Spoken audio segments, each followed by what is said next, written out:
Vem comigo? Tema de hoje: o movimento pentecostal. Nós vamos começar a olhar para o passado para tentar entender o presente.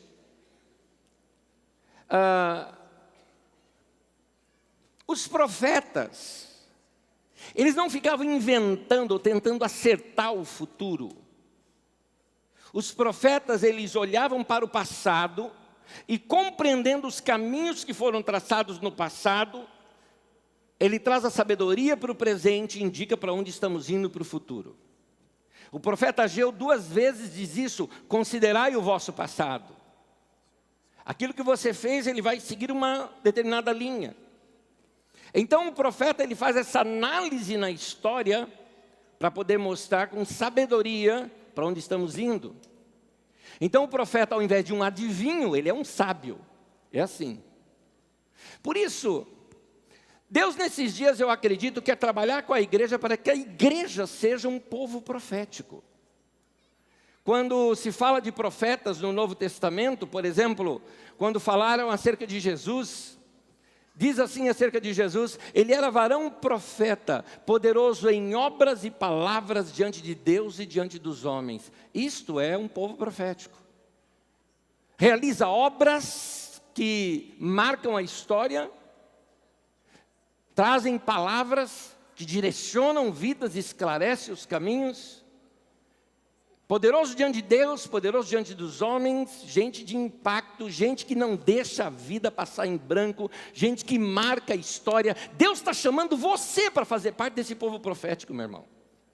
Não ter uma vida simplesmente que vai arrastando, a coisa vai acontecendo e você não sabe para onde está indo. Não, que você tenha visão de vida, visão de onde está vindo e visão para onde está indo.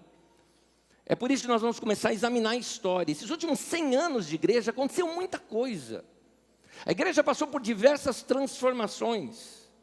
Esse tempo da história da igreja que estamos vivendo, ele é muito, mas muito especial. Para você ter uma ideia de quão especial é esse tempo que nós estamos vivendo, apenas em 4 períodos da história, nós tivemos um período tão longo e tão amontoado de milagres, de intervenções sobre-humanas, não é?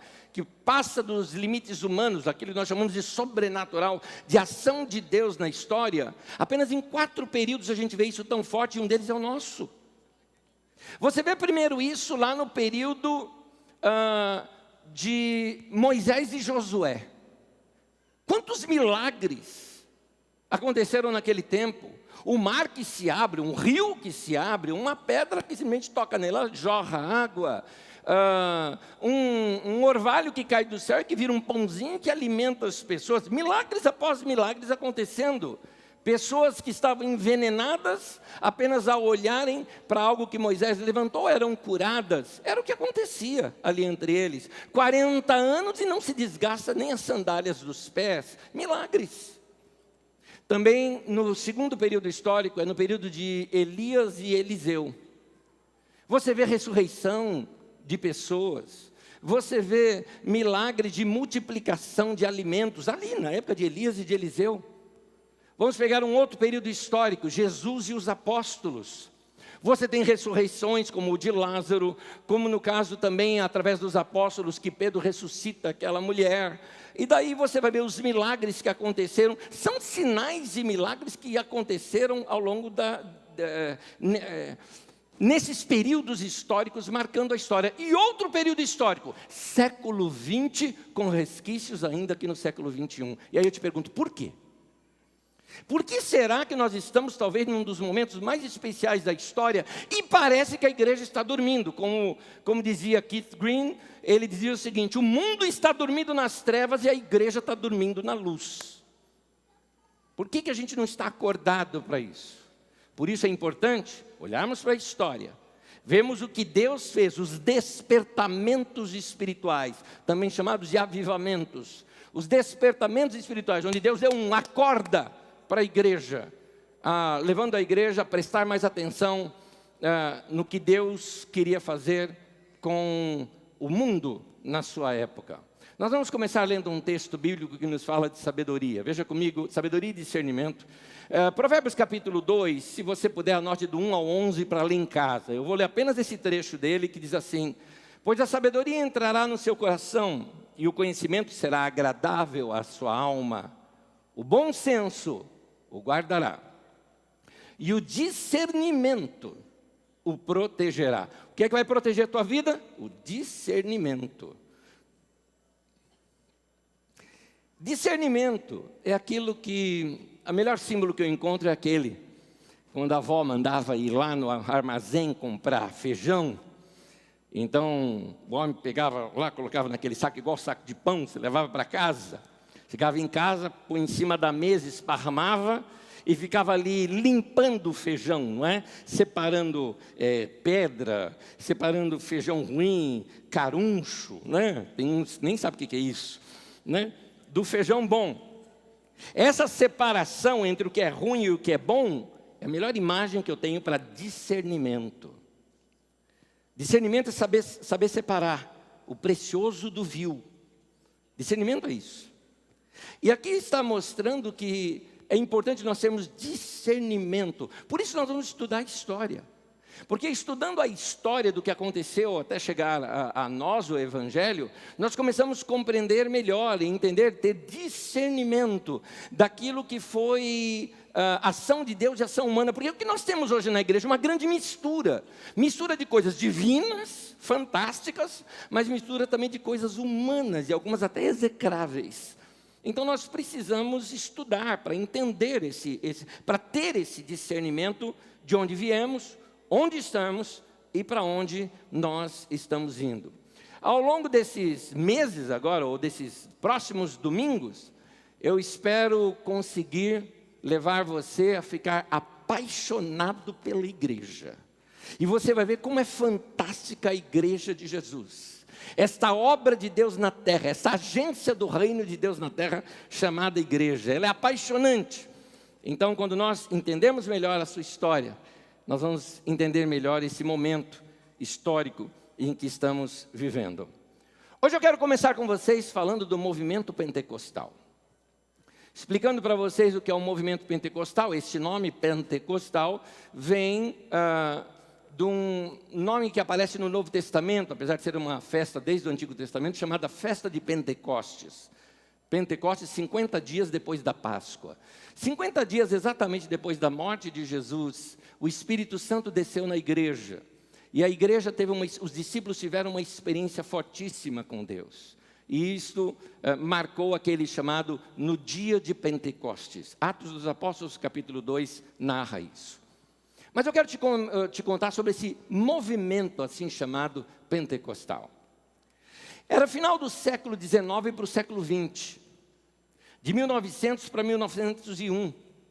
Quando num seminário dirigido por Charles Parham, esse seminário chamado Betel, Charles Parham pegou seus alunos e instigou-os a ler o livro de Atos e estudar o livro de Atos, e eles oravam e buscavam a Deus juntos e estudavam o livro de Atos.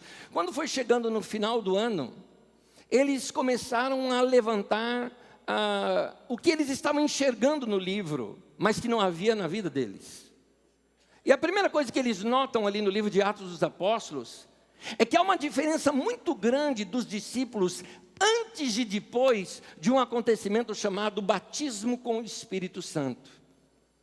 E então eles começam a buscar para entender aquilo, porque Pedro, antes daquela experiência com o Espírito Santo, era um cara sem coragem de falar em público, sem coragem de assumir diante de uma mulher, se eu não me engano até uma escrava, que faz uma pergunta para ele, dizendo se ele estava junto com Jesus. Ele fala, não, eu não estava. Ele nega Jesus diante das pessoas. Só que depois do batismo com o Espírito Santo, ele é pressionado pelas autoridades, e ele ainda fala assim, vocês julguem, é melhor obedecer a Deus ou aos homens? Eu não vou me calar. Esse era o Pedro, mudado, transformado. Outra coisa também não era só ousadia, o poder que havia por detrás desses discípulos no livro de Atos é impressionante. Pedro e João costumavam subir ali para o momento da oração dos homens judeus que oravam ali no pátio dos homens, né, como é chamado, no templo. E Pedro e João indo lá, tinha um homem que há muito tempo estava ali, há anos o cara estava ali pedindo esmola. E naquele dia, Pedro, cheio de ousadia, pega, estende a mão e fala para aquele homem, em nome de Jesus Cristo Nazareno, levanta-te e anda. E aquele paralítico que nunca tinha andado, até saltou diante de todos, e foi um milagre em praça pública, feito na frente de todo mundo. Que poder é esse? O que é que esses homens tinham? Que poder é esse que Paulo está pregando, olha nos olhos de um homem, e reconhecendo que ele tinha fé para ser curado, deu uma palavra de ordem e o homem foi curado? Que poder é esse? Era isso que os alunos ali estavam procurando estudar para entender. Eles notaram também uma outra coisa, o falar em outras línguas. As pessoas tinham experiências ali, como aconteceu em Atos, no capítulo 2. No dia da festa de Pentecostes, vinha gente de todas as partes do mundo. Judeus que moravam em outros lugares vinham para trazer suas ofertas e ações de graças a Deus no dia da comemoração dessa colheita, que era no dia de Pentecostes. E então essas pessoas vindo e passando ali, muito próximo do lugar onde os discípulos estavam reunidos, começaram a ouvir um barulho, porque o que aconteceu ali? Os discípulos estavam reunidos, a Bíblia fala no cenáculo. Cenáculo seria mais ou menos comparado ao que a gente tem hoje em casas muito grandes. Tem aquela parte de cima que a gente chama churrasqueira, tá? Então, só que um lugar mais fechado, ali era o chamado cenáculo. Uma casa muito grande, porque 120 pessoas reunidas. Certamente era uma casa muito próxima ali do templo. Então, a multidão passando na rua, começa a ouvir um barulho. O que aconteceu lá dentro? Diz ali em Atos 2, versículo 4, que ao cumprir-se o dia de Pentecostes, estavam todos reunidos no mesmo lugar, quando veio do céu o som como de um vento impetuoso, e encheu toda a casa onde eles estavam reunidos. E diz que foram vistas sobre eles algo que parecia uma língua de fogo, pousando sobre cada um deles. E sobre quem pousava, essas pessoas, inspiradas pelo Espírito Santo, começavam a falar numa língua que não tinham aprendido. As pessoas passando lá na rua ouviam falar ouviram um barulho, chegando perto, espera um pouquinho, eu estou entendendo, está falando lá na língua de onde eu vim. Quem são essas pessoas? São galileus. Como assim Galileu? Galileu era a ralé da ralé. Era o povo que não estudava, não tinha chance de grandes estudos. Era o povo era a periferia da periferia. Esses eram galileus. De onde são esse pessoal aí? Ah, são de Osasco e Carapicuíba. É isso. Mas como pode esse povo de Osasco e Carapicuíba saber falar tantas línguas diversas no mundo? Ninguém sabia explicar. Pedro pega, faz um sinal para todo mundo, vai até o pórtico, um lugar mais amplo, ali como se fosse uma grande praça, faz sinal para todo mundo e começa a dizer: isso que vocês estão vendo foi o que foi predito pelo profeta Joel: nos últimos dias eu derramarei do meu espírito sobre toda a carne. E aí ele começa a dizer sobre profecias, sobre visões, sobre sonhos, esta operação do Espírito Santo, e aquela multidão toda. Gente, ali numa pregação se converteu quase 3.000 pessoas.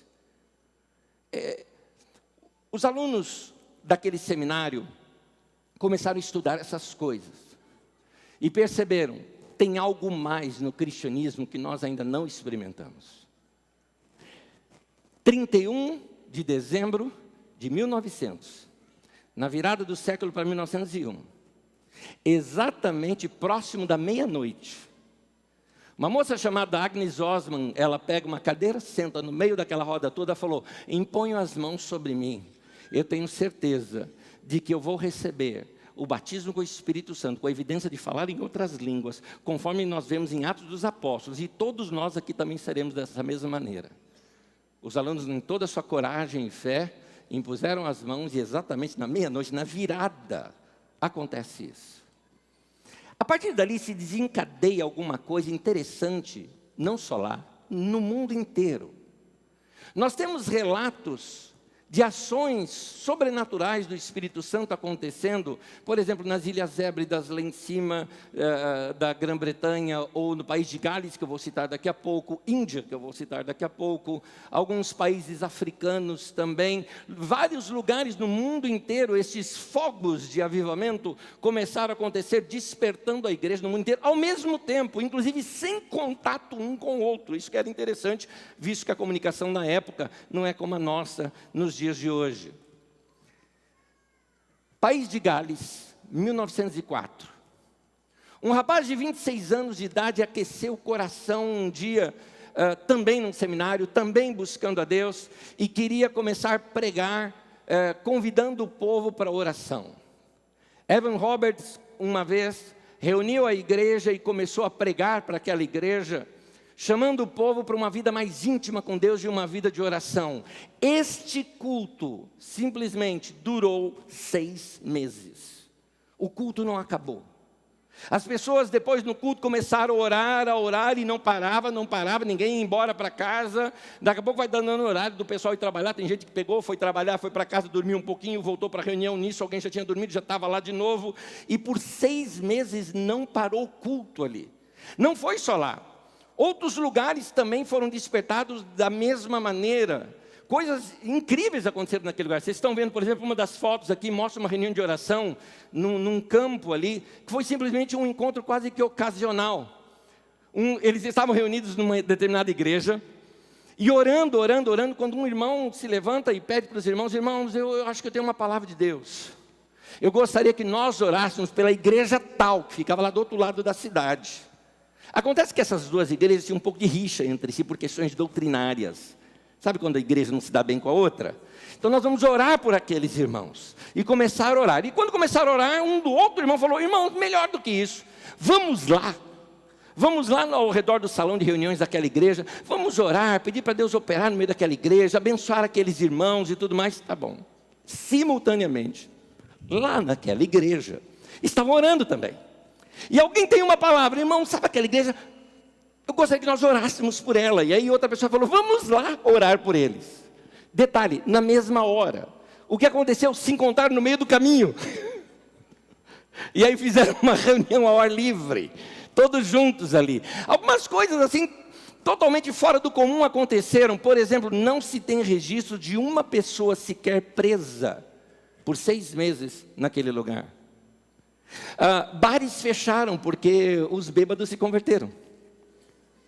Até partidas de futebol acabaram, porque jogadores estavam na reunião de oração.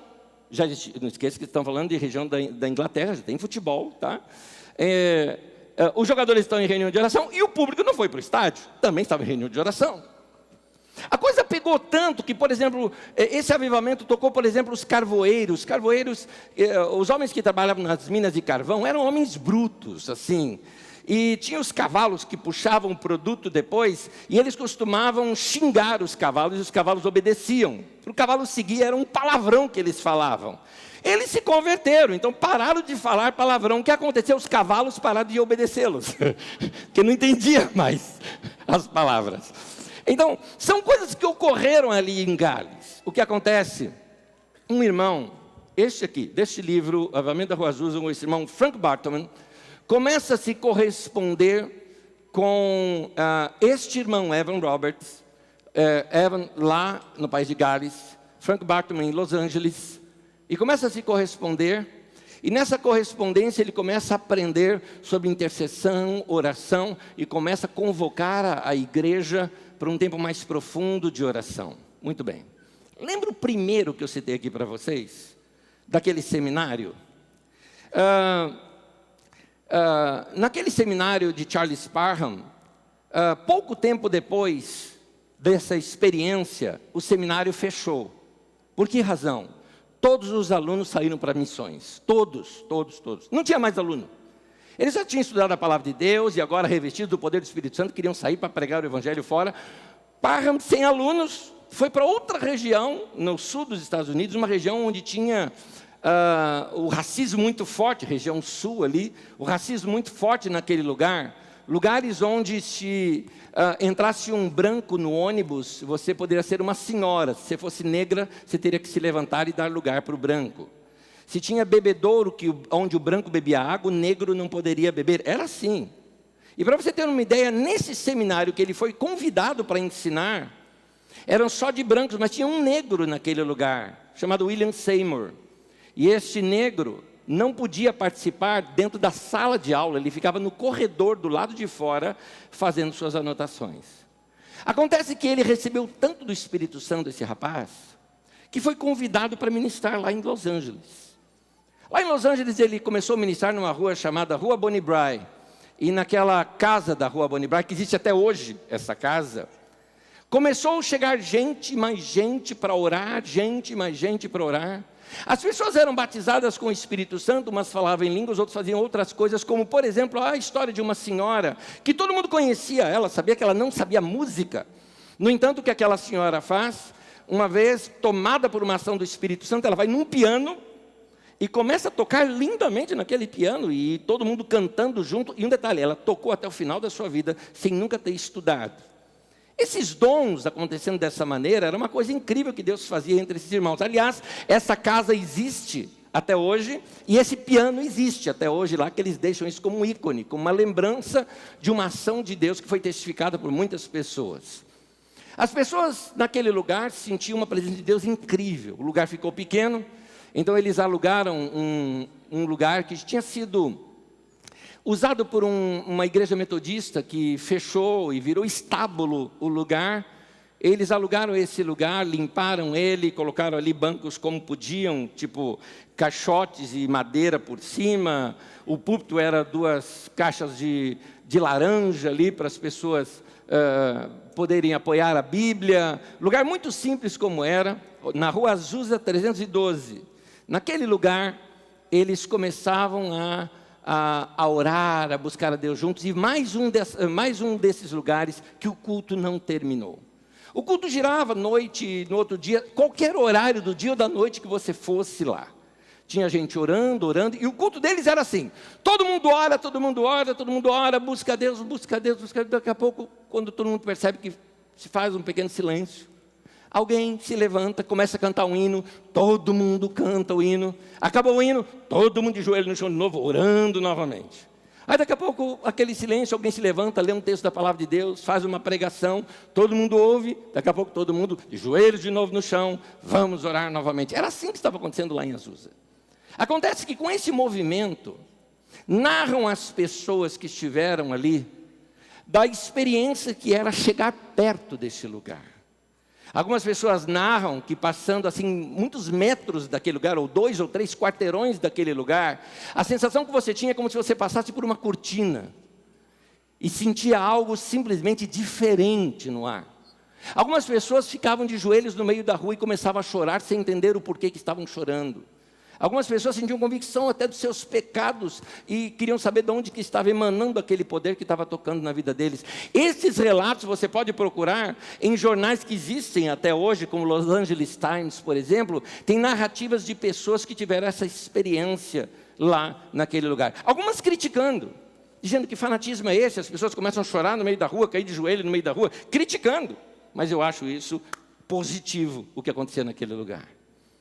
Esse mover do Espírito Santo naquele lugar fez algumas coisas, dentre elas, acabou-se o racismo dentro daquele movimento. Negros e brancos se abraçavam e pregavam juntos e oravam. Aliás, o Bartman era branco, o Seymour era negro e estavam juntos na liderança daquela igreja. Mulheres tinham experiência de poder pregar. Veja bem, nós estamos falando de um tempo que a mulher nem votava, não tinha nem direito a voto. Nessa igreja, ela tinha direito à palavra, inclusive a pregar para todas aquelas pessoas. Essa era a ação do Espírito Santo naquele lugar. Gente do mundo inteiro passava por aquele lugar para receber o tal batismo com o Espírito Santo. Inspirados por aquela ação de Deus nas suas vidas, saíam como missionários pelo mundo todo. 2 suecos, por exemplo, eles estavam orando, quando Deus começou a dar uma palavra no coração de um deles, e ele falou, Deus está nos mandando para esse lugar. E ele ficava assim, Pará. Procuraram no mapa e encontraram na América do Sul uma região chamada Pará.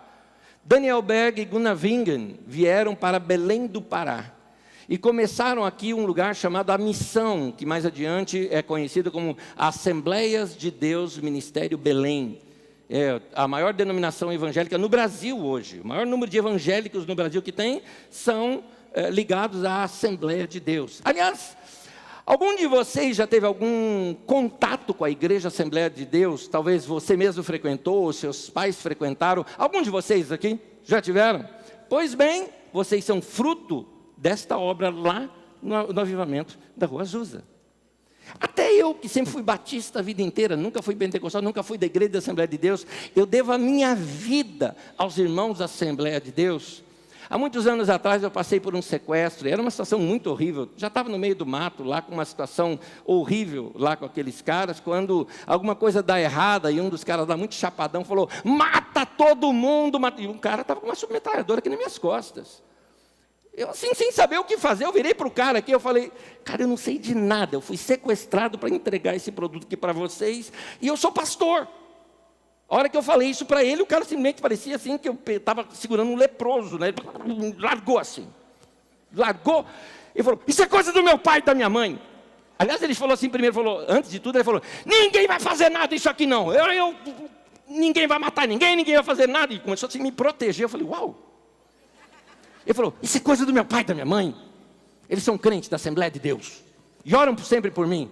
Tinha que colocar um pastor na minha vida? Eu falei, graças a Deus pela Assembleia de Deus. Oh, glória! Oh, glória! Esses irmãos, uma benção. Uma benção.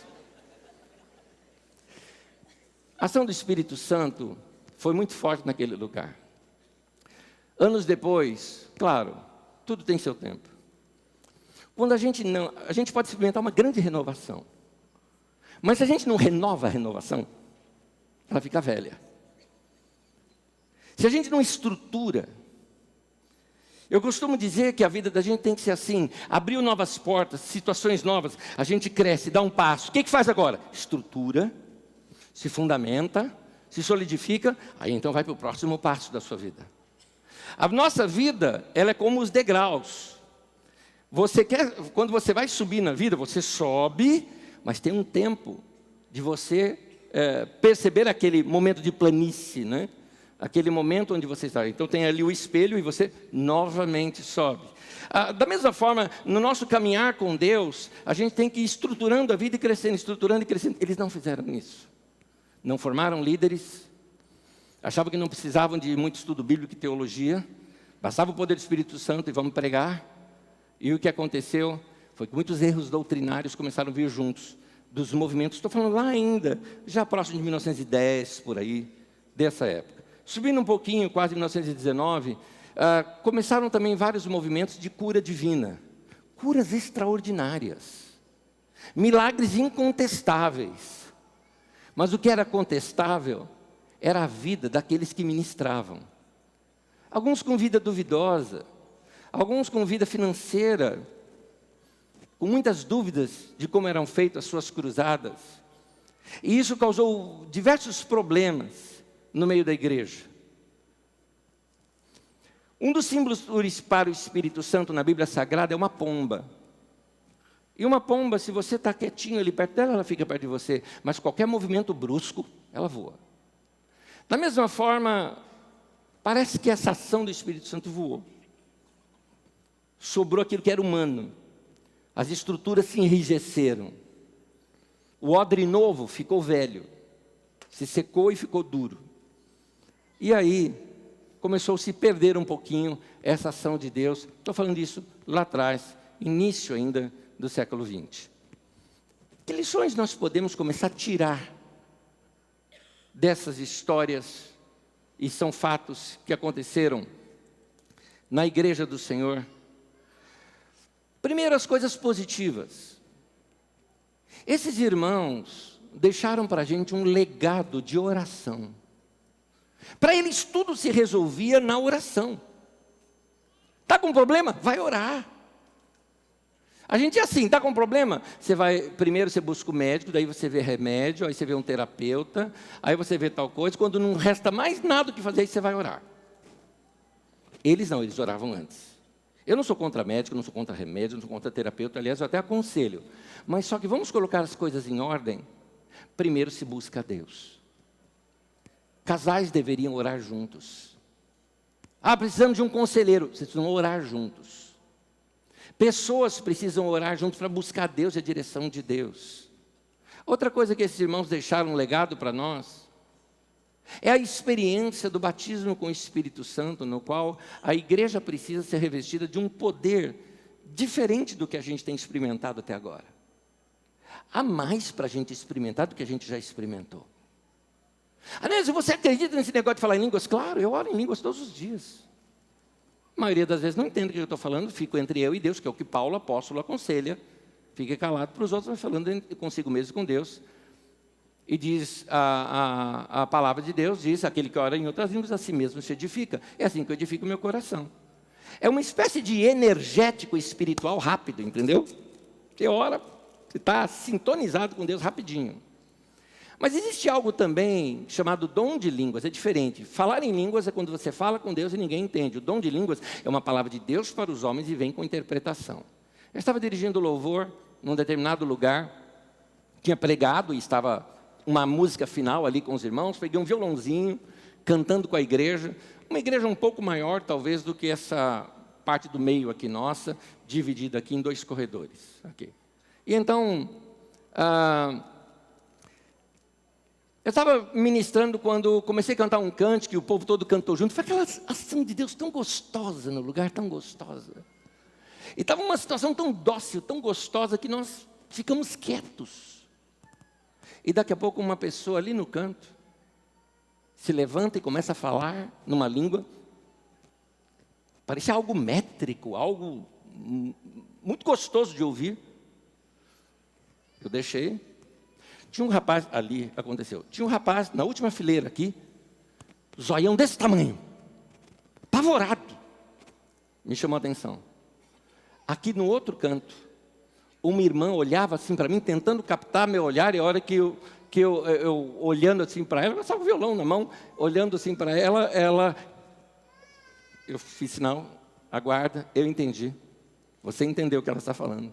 Quando a pessoa terminou, eu fiz sinal para a irmã falou assim, irmãos queridos, olha, a irmã estava ali orando e eu entendi, e ela emocionada começou a falar, e era uma coisa linda, falando de Jesus que é o Senhor, e a ação de Deus, do Espírito Santo no meio da igreja, falava muito sobre o Espírito Santo, sobre Jesus ser Senhor, uma coisa tão linda sobre o senhorio de Cristo, que quando ela terminou de falar aquela interpretação, nós aplaudimos a Deus, e eu comecei já a cantar aquele cântico, Ele é o Senhor, Ele é o Senhor, e a igreja cantou aquilo, foi um momento muito gostoso. Encerramos o culto assim, corações abrasados. Terminada a reunião, aquele rapaz acompanhado de 2 pessoas que estavam com ele, uma moça inclusive, veio que era lá da igreja, a moça, vieram conversar comigo depois do culto e falou o seguinte, é o seguinte, esse daqui, pastor, é o meu amigo, nós trabalhamos juntos e ele é da Testemunha de Jeová e eu sou dessa igreja aqui. Então, eu fui conhecer a igreja dele, né? Assim foi que ela falou, né? O Salão do Reino. Eu fui lá conhecer e agora ele me prometeu que viria aqui. Ele veio aqui hoje, só que ele quer falar com o senhor. Eu falei, tá bom. Ele falou, me explica o que é isso aqui? Eu falei, isso o quê? Ele falou, eu sou estudante de grego. E aquela pessoa falou na língua grega e eu entendi perfeitamente o que ela falou. Aquela outra pessoa interpretou exatamente o que a outra pessoa falou. E eu já procurei as 2 e tentei falar com as outras pessoas, e nenhuma delas sabe grego. O senhor pode me explicar o que é isso? Eu, arretado do jeito que eu sou, né, filho de baiano, isso é o Espírito Santo, que você não crente, Vitor. E qual é a mensagem? Que Jesus Cristo é o Senhor. Então receba Jesus como Senhor da tua vida, porque eu sei que você não acredita nisso na sua doutrina. O rapaz começou a chorar, caiu de joelhos no chão e se converteu. Olha que coisa. Eu acredito nos milagres. Eu já vi pessoas que eram cegas que passaram a ver, claro. É que teve na nossa comunidade, no meio de um culto, uma pessoa que teve seus ouvidos completamente destampados, segundo a expressão que ela usa, e ela foi curada de surdez. Nós temos situações que eu mesmo acompanhei, eu estava nesse dia, onde nós estávamos orando, inclusive a esposa de um dos pastores aqui na nossa cidade, onde simplesmente a perna dela cresceu. Ela tinha uma perna mais curta que a outra. O problema foi que ela perdeu todos os seus calçados, né? Porque eles eram adequados àquela diferença que ela tinha. Eu vi isso acontecer. Então eu acredito em milagres. Eu sei que Deus opera milagres. A questão é, será que nós não estamos perdendo essa sintonia com Deus e essa fé simples que esses irmãos no passado quiseram nos inspirar? Eles deixaram esse legado aqui para nós. Outro legado que eles deixaram é esse amor aos irmãos. Vencer o racismo naquele tempo já era um passo enorme do amor de Deus ali na vida das pessoas. Então, Alguns erros eles também deixaram. Alguns deles foi a falta de ordem na reunião. A reunião era muito bagunçada. Mas era o Espírito Santo operando, mas era bagunçada. Paulo corrige a igreja de Corinto, dizendo que tudo deveria ser feito com ordem e decência, para que ao um incrédulo entrar no meio de vocês, não diga que vocês estão loucos, porque ele não entende o que está acontecendo lá dentro. A igreja precisa fazer uma ponte com seus vizinhos, para que as pessoas que não são da igreja compreendam melhor o que está acontecendo dentro da igreja, das reuniões da igreja. Porque senão a igreja está lá num Pentecoste, no fogo, todo mundo gritando no terceiro céu e os vizinhos mandando vocês para o quinto dos infernos. Porque nós tivemos uma igreja recentemente pichada, dizendo assim, Deus não é surdo, orem mais baixo. Assinado, seus vizinhos.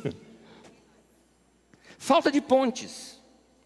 Então nós precisamos criar pontes entre essa operação de Deus entre nós, para que a gente não fique introvertido, com a vértice voltada para dentro. Nós precisamos ser uma igreja extrovertida, a vértice voltada para fora, preocupada em como traduzir essa ação de Deus entre nós em algo que resulte, que as pessoas compreendam melhor o Evangelho. E Jesus dá uma dica. Assim brilhe a sua luz, vocês são luz do mundo, assim brilhe a sua luz diante dos homens, para que eles vejam as suas boas obras e assim glorifiquem ao vosso Pai que está nos céus. Olha que Jesus deu a dica aqui. Em 1905, olha só, do outro lado do mundo, vamos contar assim, lá na Índia, uma mulher chamada Pandita Ramabai, ela começou uma reunião de oração com as mulheres. Pandita, ela era muito estudada, ela falava 5 línguas. Ela chegou a traduzir a Bíblia para aquela língua tribal deles ali, diretamente do grego e do hebraico. Aliás, em toda a história da igreja, essa foi a única tradução da Bíblia, de tradução à impressão e encadernação, feita totalmente por mulheres. Porque ela desenvolveu um ministério entre as mulheres, porque ela lutou contra um costume indiano, de homens casarem com meninas ainda crianças. Para ter uma ideia, o pai dela, de 40 anos de idade, se casou com a mãe dela com 12 anos de idade. As crianças eram dadas por esposas ali. E ela lutou contra isso. 8 anos depois da sua morte, a Índia mudou a lei no país, proibindo esses casamentos de crianças, por causa do trabalho dessa irmã aqui. Ela lutou pela liberdade da mulher e do direito da mulher estudar. Ela começou a fazer uma fundação para educar meninas viúvas na Índia, porque meninas com 16, 17, 20 anos de idade ficavam viúvas. Casavam com um homem muito velho, logo os homens morriam, elas ficavam viúvas novinhas ainda. Fundou uma missão chamada Mukti, que era o nome de um local, e que acolheu 800 bebês abandonados, além de deficientes físicos, mães solteiras e doentes. Detalhe, essa missão, que era lá do início do século passado, existe até hoje lá. E são as melhores escolas da região, são as escolas que vieram dessa missão. Vocês estão vendo aqui um selo, feito pelo governo da Índia. O governo da Índia, no centenário do nascimento de Pandita Ramabai, fez esse selo e com os seguintes dizeres: Pandita é uma das mulheres mais notáveis na história da Índia. Aí está alguém que recebeu o batismo com o Espírito Santo, que falou em línguas, que viu tudo isso, mas tirou a cabeça para fora para falar como eu posso servir melhor a minha geração, o povo da minha época. Essas são as lições que a gente aprende do passado. Eu quero aqui, no final, dar quase um arremate de coisas muito práticas aqui para nós. Primeira coisa que eu queria te falar é que quem não se reinventa fica para trás. Você precisa se reinventar. Você tem uma história para acontecer na tua vida, e essa história não pode parar. Eu quero terminar a minha vida, a minha carreira, amando a Deus da mesma maneira que eu amava na minha adolescência, ou na minha juventude, ou de preferência até mais do que isso. Há um prazo. Deus, quando te colocou no mundo, Deus te colocou no mundo com um propósito, para você realizar alguma coisa. E o seu tempo de vida é suficiente para você realizar tudo isso. O que você não pode deixar é perder tempo, para que essas coisas patinem na sua vida e nunca aconteçam. Eu quero terminar minha vida, eu quero que você também termine a sua vida da seguinte forma, da mesma forma como Paulo apóstolo termina a sua, dizendo o seguinte: eu terminei a minha carreira e guardei a fé. Eu fiz o que tinha que ser feito na minha vida. É isso que eu espero que você também faça e realize. Por isso você tem que se despertar. Em Atos dos Apóstolos, capítulo 6, versículo 1 ao 7, eu vou ler apenas alguns versículos, você anote e lê todo depois em casa. Diz assim: por isso os 12 reuniram a comunidade dos discípulos e disseram: não é certo negligenciarmos o ministério da palavra a fim de servir às mesas. Irmãos, escolham entre vocês 7 homens de bom testemunho, cheios do Espírito Santo e de sabedoria, e passaremos a eles essa tarefa. E nós nos dedicaremos à oração e ao ministério da palavra. Assim a palavra de Deus se espalhava e crescia rapidamente o número de discípulos em Jerusalém, e também um grande número de sacerdotes obedecia à fé. Interessante, a igreja de Atos aqui, ela está se reinventando. Ela começou a crescer, e interessante, ela se reinventou, não porque estava em queda, ela se reinventou em pleno crescimento, em pleno voo, vamos dizer assim. Ela percebeu que para ela crescer mais, ela tinha que se reinventar. Então eles levantaram uma nova liderança, e uma das coisas que eles fizeram muito importante: não vamos deixar de praticar aquelas coisas que nos trouxeram até aqui. E dentre essas, era tempo de oração e tempo de ministração da palavra de Deus. Aqueles homens falaram: nós não podemos abandonar isso, porque senão nós vamos perder o rumo. E foi o que eles fizeram, se dedicaram à oração e ao ministério da palavra. De tempo em tempo, meu querido, faça uma reavaliação na tua vida. O crescimento nos afasta naturalmente, sem percebermos, das práticas que nos levaram até aquele ponto de crescimento. Então você tem que revisar. Teu casamento talvez não esteja legal, porque você deixou de praticar aquelas coisas que vocês praticavam durante o namoro. Na sua profissão, você já não está mais com aquela paixão toda, porque antes você se dedicava, você lia, você se atualizava. Hoje você empurra com a barriga e faz de qualquer jeito. A sua paixão por Deus e a sua contribuição no meio da igreja, com seus dons, com seus talentos, hoje você está frio no coração, porque você não ora mais como você orava antes, não busca mais Deus, não alimenta mais a sua mente. Aliás, uma boa pergunta: o que você anda alimentando? Com que você anda alimentando a sua mente? É muito importante de tempo em tempo nós pararmos e reavaliarmos tudo que estamos fazendo. E aqui fica a minha dica: você precisa de um tempo de dedicação a Deus, para se receber uma visão, uma ideia, uma palavra que venha de Deus. Vai orar, meu querido, vai buscar a Deus. Nesse tempo de oração, nós precisamos fazer uma reavaliação com relação à nossa vida. Chega diante de Deus e começa a pensar diante de Deus, dizendo: com o que eu estou perdendo meu tempo? O que está tomando meu tempo? A pergunta não é: por que eu não estou crescendo? A pergunta correta é: o que é que está me impedindo de crescer? Você foi feito para crescer, Deus está na tua vida, você tem Espírito Santo, tanto quanto aqueles homens no passado, mas o que está te impedindo? Talvez você esteja gastando tempo com coisas que sugam você, com coisas que não te acrescentam nada. Você precisa corrigir a sua rota para onde você está indo, economizar o seu tempo, replanejar a sua vida.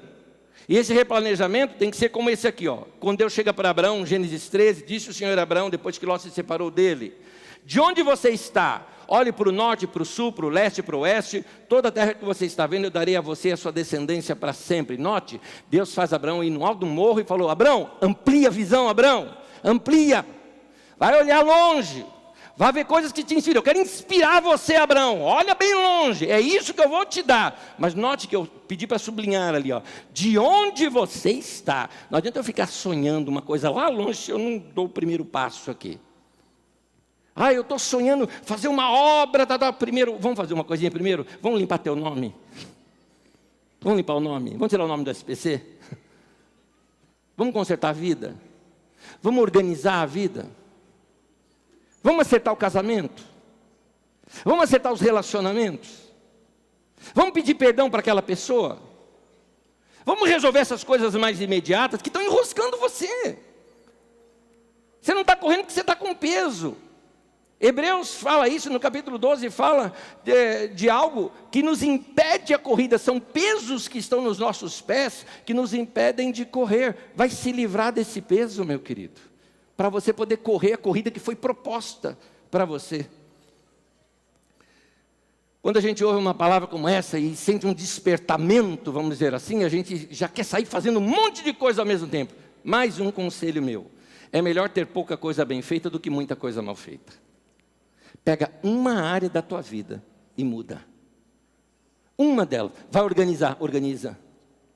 Talvez você tenha que organizar seu tempo, organizar suas finanças, organizar sua casa. Sua casa está uma bagunça. Ela toma teu tempo, a tua casa. Você não acha nada, você chega atrasado porque você não encontra nem a chave do carro. E alguns devem estar rindo porque aconteceu exatamente isso hoje. O que você está fazendo com o teu tempo? Gaste tempo de qualidade com pessoas que são importantes para o teu crescimento. Vai ouvir gente que te inspira. Não perca tempo. Quem convive comigo sabe o quanto eu ouço de mensagens, de palavras, de estudo. Eu não perco tempo com besteira. Eu gosto de estar aprendendo. Eu já lhes disse, eu usei essa frase poucos domingos atrás. Meu carro é uma universidade. Quando eu entro ali, o trânsito não me atrapalha. Eu estou ali ouvindo, aprendendo. Eu gosto de aprender sempre. Eu não quero parar. Vai buscar coisas novas. Vai selecionar bons livros para ler dentro da sua área. Vai crescer, vai ler, vai pesquisar. Faz essa oração do Salmo 90, versículo 12, que diz assim: nos ensine a fazer o melhor com o nosso tempo, para que possamos crescer em sabedoria. Deus me ajuda, eu quero organizar meu tempo, quero fazer minha vida ser mais produtiva. Esse é o segredo. Não fica dando tiro para todos os lados, tentando fazer muita coisa ao mesmo tempo. É melhor ter pouca coisa bem feita, do que muita mal feita. Eu tenho um último conselho para te dar, mas eu vou convidar você para ficar em pé comigo. Tenho mais um conselho para te dar. Eu tenho um conselho para te dar e eu vou começar esse conselho te contando algo sobre a nossa comunidade aqui. Alguns anos atrás eu senti que a nossa comunidade estava lenta em fazer as mudanças necessárias. Afinal de contas, crescemos. Não éramos mais uma lancha no oceano, onde simplesmente você pega a vira e ela faz a curva. Agora é um transatlântico. Para fazer uma curva você demora. Pois é, mas isso precisava mudar. Nossa estrutura estava um pouco engessada. Levamos um tempo, mas mudamos. E vou te dizer mais, se você é novo aqui, vou te falar. Hoje está leve aqui, uma delícia. A gente faz projetos e acontecem. Está gostoso, mas eu queria trazer isso para a sua vida. O que é que está engessando e segurando a sua vida? O que é que tornou a sua vida e as estruturas da sua vida lenta e inchada? O que é que fez isso? Talvez seja um tempo de você começar a abandonar algumas coisas que estão pesando aí para você. Como eu uso a seguinte expressão aqui, mochila está pesada. Está na hora de tirar algumas pessoas dali, algumas coisas dali, para você poder correr. Não dá para correr com um peso grudado na gente. A gente tem pouco tempo de vida. Vai adiante. Aprenda a lição do passado. Aprenda a lição que esses irmãos deixaram aqui para nós. Deus tem coisas tremendas para fazer na minha vida e na tua. Eu não queria que a gente perdesse tempo e chegasse um momento na vida da gente em que a gente olhasse assim e sentisse algo que talvez todos nós vamos sentir um dia na velhice. A mente está pronta, mas o corpo já não responde. É ruim. Todos nós vamos passar por isso. É ruim quando você não está hábil para fazer alguma coisa. Então, é por isso que Eclesiastes, um texto de sabedoria, fala assim: lembra-se do Senhor nos dias da tua mocidade, antes que venham os maus dias. Tem dia que a perna não responde mais, o corpo não responde, a cabeça está boa, mas vai nos faltar aquilo que nós precisávamos. Por isso é bom correr agora. Sabe por quê?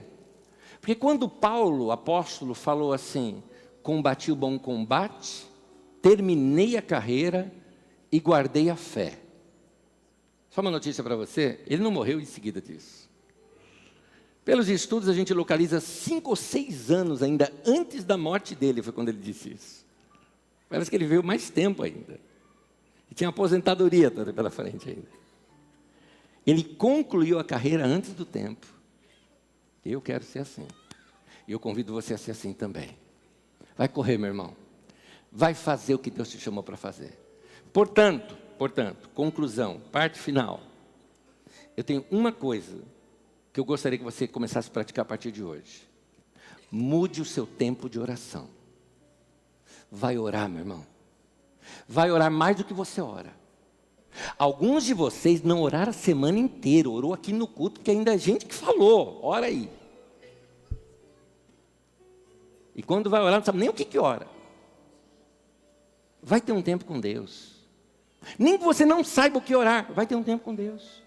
Pega lá a sua Bíblia, seu caderninho de oração, seu caderninho de anotação.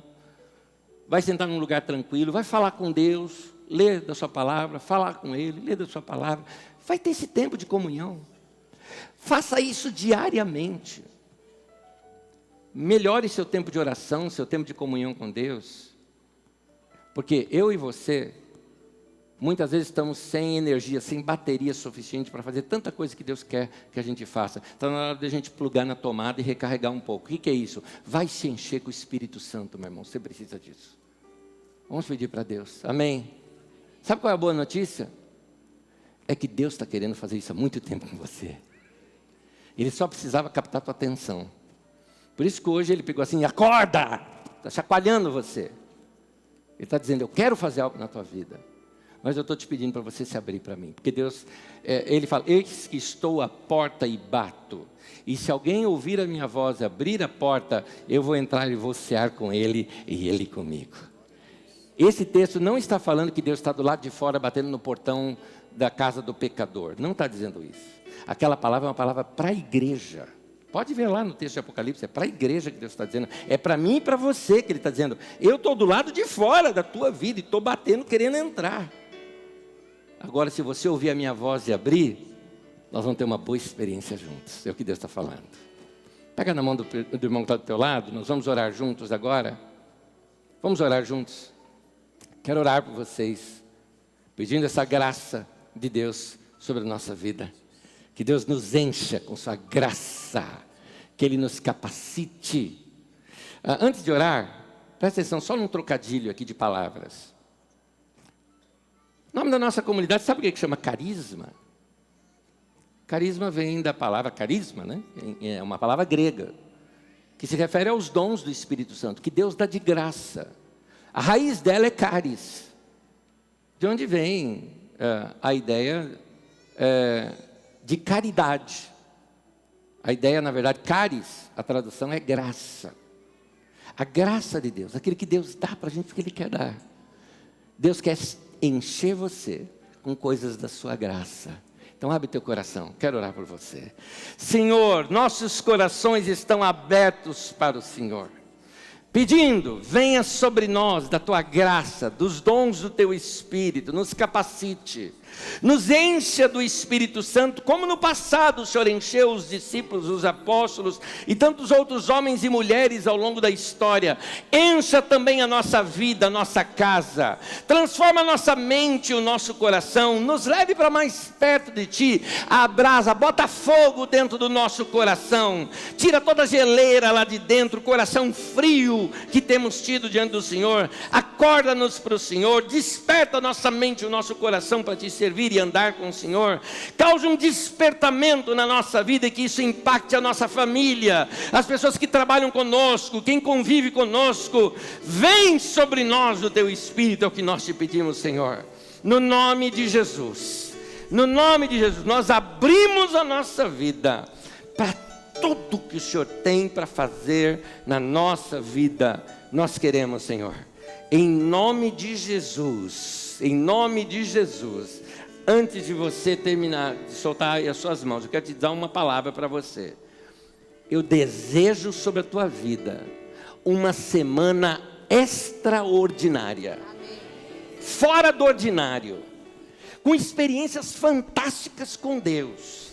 Aquela que te faz você descer do ônibus para poder dar uma esmola para alguém, ou aquela que faz você pegar uma pessoa e orar por ela, aquela que faz você tomar atitudes que talvez você nunca faria, e você vai perceber que você está cheio do Espírito Santo, se abrindo para um novo tempo na tua vida.